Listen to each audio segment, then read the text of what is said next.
سلام و درود، بازم خدمت همه شما عزیزان زین هستم، بازم با یک ویدیوی جدیدی که چگونه ایردراپ دبلیو کوین را با همون صرافی ترست وصلش بسازیم.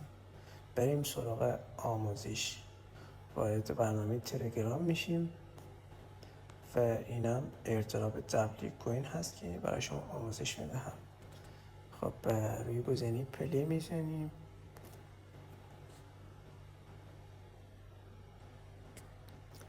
بله عزیزان،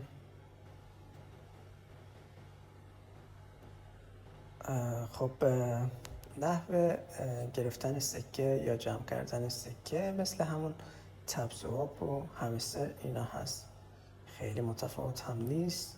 اینجا گزینه ای که میبینید همون والت هست که میایم روی این کلیک میکنیم و اینجا گفته ترست والت آدرس. خب اینجا باید یه آدرس از ترست والت خود اینجا بیاریم پستش کنیم تا اینکه بعد بریم روی گزینه کانکت. اینجا هم گفته که open the wallet and copy your ton address.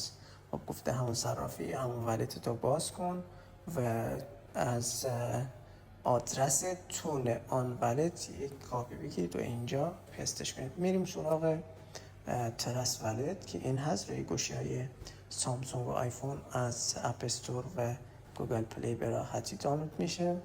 خب وارد برنامه ترست والت میشیم.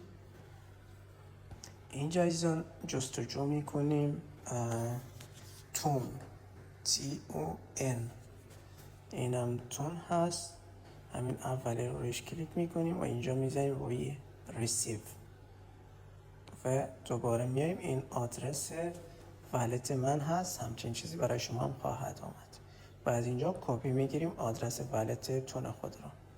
کپی گرفتیم، دوباره برمیگردیم روی تلگرام و در اینجا تایپ هیر اینجا پستش میکنیم. خب اینم آدرس والت من هست و میذارم روی گزینه کانکت والت. برای عزیزان به همین سادگی من والتمو وصل کردم به دبلیو کوین و 20,000 سکه برای من پاداش داده، گفته فالو دبلیو کامیونیتی.